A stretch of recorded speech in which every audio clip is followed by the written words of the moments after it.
Hello दोस्तों, स्वागत है आप सभी का माय पीस स्टडी के यूट्यूब चैनल पर। आज की क्लास में हम ओजोन परत का क्षरण एवं प्रदूषण से संबंधित कुछ महत्वपूर्ण फैक्ट्स को देखेंगे। ये सभी fact UP PCS RO RO या फिर आप किसी भी एग्जाम की प्रिपरेशन कर रहे हो उसके लिए बहुत इंपॉर्टेंट है। तो चलिए आज की क्लास स्टार्ट करते हैं।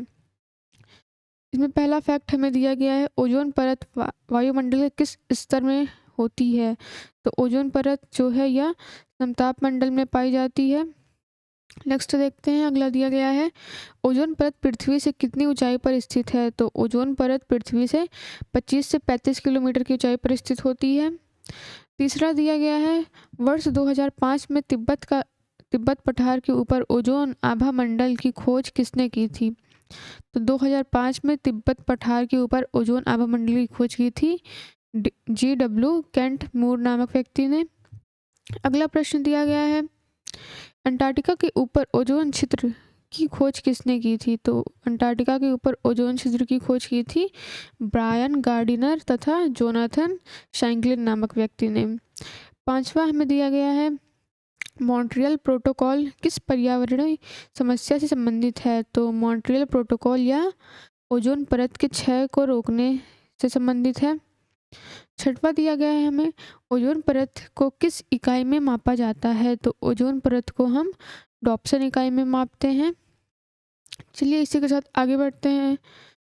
अगला हमें दिया गया है, ओजोन परत के क्षरण के लिए कौन सी गैसें उत्तरदायी हैं। तो ओजोन परत के क्षरण के लिए CaFC, हैलोजन, नाइट्रस ऑक्साइड, ट्राइकोफोलिनीथिन, हैलोन 1211 और 1301 ये सभी गैसें संबंधित हैं। चलिए आगे बढ़ते हैं। आठवां फैक्ट हमें दिया गया है, ओजोन अनुकूल पदार्थ क्या है।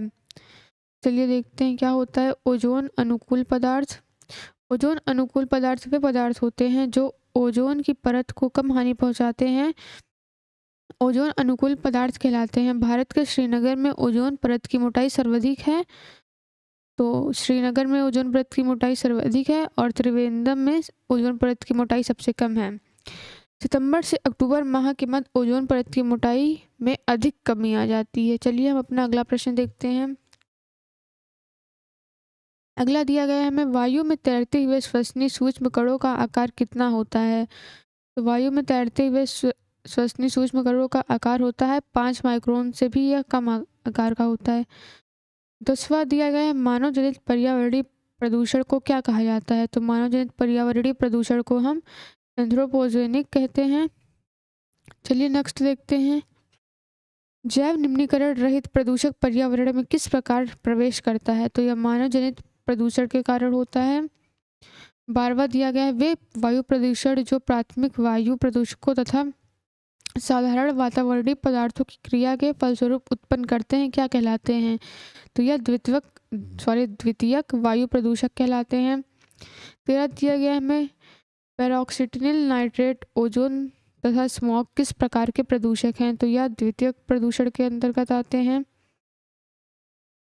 अगला हमें दिया गया, कौन सा वायु प्रदूषक ऑक्सीजन की अपेक्षा अधिक शीघ्रता से रक्त के हीमोग्लोबिन में घुल जाता है। तो कार्बन मोनोऑक्साइड है जो है यह ऑक्सीजन की अपेक्षा बहुत जल्दी से रक्त में हीमोग्लोबिन के साथ घुल जाता है।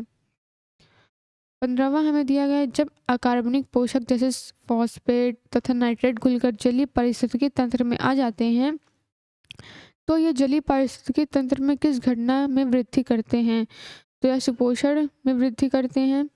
अगला देखते हैं, वाहनों में पेट्रोल के दहन के परिणाम स्वरूप से कौन सी धातु वायु को प्रदूषित करती है। तो लेड धातु सीसा या वायु को प्रदूषित करती है। अगला देखते हैं, अगला दिया गया ऐसे प्रदूषक जो सूक्ष्म जीवों जैसे जीवाणु आदि के द्वारा समय के साथ प्रकृति में सरल हानि रहित तत्वों में विघटित कर दिए जाते हैं क्या कहलाते हैं। तो यह जैव विघटित प्रदूषक कहलाते हैं। चलिए इसी के साथ हम अपना अगला प्रश्न देखते हैं। अगला प्रश्न दिया गया है, अम्ल वर्षा एसिड रेन के लिए कौन सी गैसें उत्तरदायी हैं। तो अम्ल वर्षा के लिए नाइट्रस ऑक्साइड एवं सल्फर डाइऑक्साइड ये दोनों गैसें उत्तरदायी होती हैं। 19वां फैक्ट हमें दिया गया है, अम्ल वर्षा से मृदा पर क्या प्रभाव पड़ता है। तो अम्ल वर्षा से मृदा का पीएच मान कम हो जाता है। 20वां दिया गया है हमें, एस्बेस्टस फाइबर से युक्त वातावरण में अधिक समय तक रहने से कौन सा रोग हो जाता है? तो इससे हो जाता है एस्बेस्टोसिस नामक रोग। 21वां हमें दिया गया है जैव उपाचरण से क्या तात्पर्य है? तो जैव उपाचरण का अर्थ होता है जीवों द्वारा पर्यावरण से विषाक्त पदार्थों का निष्कासन ही जैव उपाचरण कहलाता है। अगला दिया गया है हमें जैव उपचार यदि प्रदूषण प्रभावित क्षेत्र में किया जाता है तो इसे क्या कहा जाता है? तो इसे हम कहते हैं स्वस्थानीय जैवोपचार। नेक्स्ट देखते हैं यदि प्रदूषित पदार्थ को किसी अन्य स्थान पर ले जाकर उसका जैव उपचार किया जाए तो इस प्रक्रिया को क्या कहते हैं? तो इस प्रक्रिया को हम बाह्य स्थानीय जैवोपचार कहते हैं। चलिए अगला देखते हैं। अगला हमें दिया गया है प्रदूषकों को जड़ों व पत्तियों में संग्रहित कर जैवोपचार करना क्या कहलाता है? तो इसे हम कहते हैं फाइटो निष्कर्षण। 25वां दिया गया है हमें ओजोन परत की खोज किसने की थी? तो ओजोन परत की खोज की थी चार्ल्स फैब्री एवं हेनरी बुसान नामक व्यक्ति ने। चलिए अगला देखते हैं। अगला दिया गया है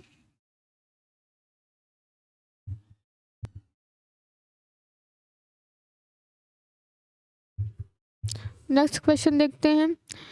चेर्नोबिल यूक्रेन में स्थित परमाणु केंद्र में नाभ की दुर्घटना कब हुई थी? तो नाभ की दुर्घटना यूक्रेन में हुई थी 26 अप्रैल 1986 ईस्वी में। 27 में दिया गया कार्बन मोनोऑक्साइड का दुष्प्रभाव। कार्बन मोनोऑक्साइड से स्वास्थ्य संबंधी रोग हो जाते हैं। नेक्स्ट दिया गया नाइट्रोजन ऑक्साइड का दुष्प्रभाव क्या होता है? तो नाइट्रोजन ऑक्साइड से केंद्रीय तंत्रिका तंत्र संबंधी समस्याएं उत्पन्न हो जाती हैं। अगला हमें बताना है कि धूल कण के दुष्प्रभाव क्या होते हैं? तो धूल कण से यकृत और वृक्क को हमारे बहुत क्षति पहुंचती है।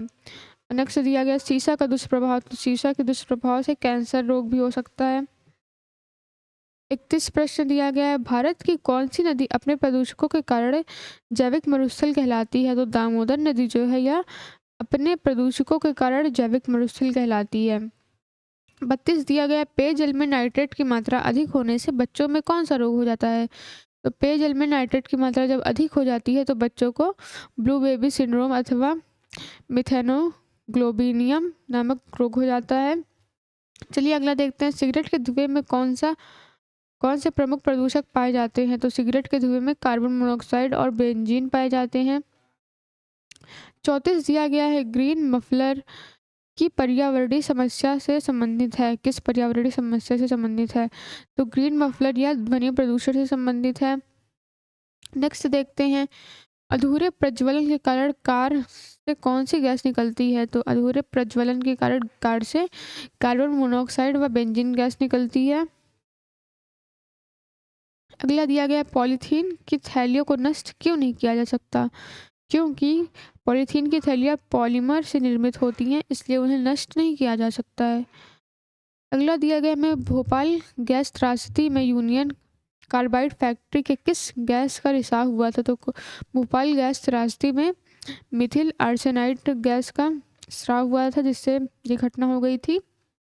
अगला हमें दिया गया है इंसिनेरेटर्स का प्रयोग किस लिए किया जाता है? तो इसका प्रयोग कूड़े कचरे को जलाने के लिए किया जाता है। 39 फैक्ट हमें दिया गया भारत में जल प्रदूषण निवारण तथा नियंत्रण अधिनियम किस वर्ष से लागू किया था? तो यह वर्ष 1974 में लागू किया गया था। 40वां दिया गया हमें कौन सा ईंधन न्यूनतम वायु प्रदूषण करता है? तो हाइड्रोजन या सबसे कम वायु प्रदूषण करता है। नेक्स्ट हमें दिया गया सुपरसोनिक जेट विमानों से निकलने वाली कौन सी गैस ओजोन परत को क्षति पहुंचाती है? तो नाइट्रोजन ऑक्साइड जो है यह सुपरसोनिक जेट विमानों से निकलती है और ओजोन परत को बहुत क्षति पहुंचाती है। अगला दिया गया हमें पार्थेनियम गाजर गैस के पराग कण में कौन सा रोग होता है? तो इसमें चर्म रोग एवं दमा रोग होता है। नेक्स्ट दिया गया है हमें लाइकेंस किस प्रकार के प्रदूषण के सबसे अच्छे संकेतक होते हैं? तो यह वायु प्रदूषण के सबसे अच्छे संकेतक होते हैं। नेक्स्ट देखते हैं नाभिकीय ऊर्जा के उपयोग से किस प्रकार का प्रदूषण होता है? तो इससे ऊष्मीय प्रदूषण होता है। 45 हमें दिया गया इटाई कटाई रोग किस धातु के कारण होता है? तो इटाई रोग कैडमियम धातु के कारण होता है। चलिए अगला देखते हैं। अगला हमें दिया गया है इंडोर वायु प्रदूषण की सर्वाधिक प्रदूषक गैस कौन सी है? तो रेडॉन गैस। इससे फेफड़ों का कैंसर एवं रक्त कैंसर हो जाता है। चलिए अगला देखते हैं। अगला दिया गया है हमें, सीसा रहित पेट्रोल में उचित ऑक्टेन मान प्राप्त करने के लिए क्या मिलाया जाता है? तो इसमें बेंजीन, टाइलून और जाइलिन को मिलाया जाता है। नेक्स्ट दिया गया है हमें, बेंजीन के कारण कौन सा रोग होने की संभावना होती है? तो इससे रक्त कैंसर हो सकता है। अगला हमें दिया गया है हमें, सिलिकोसिस तथा एस्टोबोसिस नामक रोग किस प्रकार के धूल करोड़ से होते हैं? तो यह सलीका और एस्बेस्टस युक्त धूल करोड़ से होते हैं। अगला दिया गया हमें, भूमिगत जल को प्रदूषित करने वाले प्रमुख प्रदूषक तत्व कौन से हैं? तो भूमिगत जल को प्रदूषित करने वाले तत्व हैं आर्सेनिक और फ्लोराइड। अगला प्रश्न दिया गया है हमें, कोयला उद्योग में संलग्न व्यक्तियों को सामान्यतः कौन सा रोग होता है? तो कोयला रोग में जो व्यक्ति संलग्न होते हैं उन्हें सामान्यतः न्यूमोकोनियासिस रोग होता है। अगला हमें दिया गया है, भारत में प्रायः सभी अपमार्जकों में किस पदार्थ की अधिकता पाई जाती है? तो इसमें फास्फेट की अधिकता पाई जाती है। चलिए इसी के साथ हम अपना अगला प्रश्न देखते हैं। अगले प्रश्न में दिया गया है, किस उद्योग में संलग्न लोगों बिसिनोसिस रोग से ग्रस्त होने का जोखिम रहता है? तो कपड़ा उद्योग में जो काम करते हैं उन लोगों को बिसिनोसिस रोग से ग्रस्त होने का खतरा अधिक रहता है। चलिए इसी के साथ हम अपना अगला प्रश्न देखते हैं। अगले में हमें दिया गया है, जल में कार्बनिक यौगिकों का मापन सामान्यतः किस पद्धति से किया जाता है? तो यह क्रोमेटोग्राफी पद्धति से किया जाता है। 55 देखते हैं, इसमें दिया गया है, ब्लैक फुट नामक रोग किस कारण होता है? तो ब्लैक फुट नामक रोग या पेयजल में आर्सेनिक की अधिकता के कारण होता है। इसी के साथ हम अपना अगला प्रश्न देखते हैं। अगले प्रश्न में दिया गया है, किस पादप को जलीय विषाक्त पदार्थों के अवशोषक के रूप में जाना जाता है? तो जल कुंभी को, या जलीय जल में विषाक्त पदार्थों को यह अवशोषित कर लेती है। नेक्स्ट दिया गया है, ग्लोबल वार्मिंग के फलस्वरूप जलवायु में होने वाले परिवर्तन का मापन कैसे किया जाता है? तो रेडियो सक्रिय फोर्सिंग के द्वारा इसका मापन किया जाता है। 58 हमें दिया गया है, जीरोडर्मा पिग्मेटोनस नामक रोग किस प्रकार के विकिरण के प्रति संवेदनशील व्यक्तियों को होता है? तो यह पर्यावरणीय विकिरण के कारण होता है। नेक्स्ट देखते हैं, वायु प्रदूषक एस्टोबिस धूल से कौन सा अंग प्रभावित होता है? तो इससे फेफड़ा प्रभावित होता है। 60 क्वेश्चन दिया गया है हमें, वायु प्रदूषक सीसा से कौन सा अंग प्रभावित होता है? तो हमें बताना है कि सीसा से कौन सा अंग प्रभावित होता है। तो इससे हमारा मस्तिष्क प्रभावित होता है। अगला दिया गया, वायु प्रदूषक पारा से कौन सा, तो बताना है पारा से कौन सा अंग प्रभावित होता है? तो पारा से उदर अर्थात हमारा पेट बहुत प्रभावित होता है। अगला दिया गया है हमें, वायु प्रदूषक कार्बन मोनोऑक्साइड से कौन सा अंग प्रभावित होता है? तो कार्बन मोनोऑक्साइड से रक्तवाहिकाएं प्रभावित होती हैं। आज की क्लास में इतना ही। नेक्स्ट वीडियो में हम मिलेंगे किसी नए टॉपिक के साथ। Thanks for watching.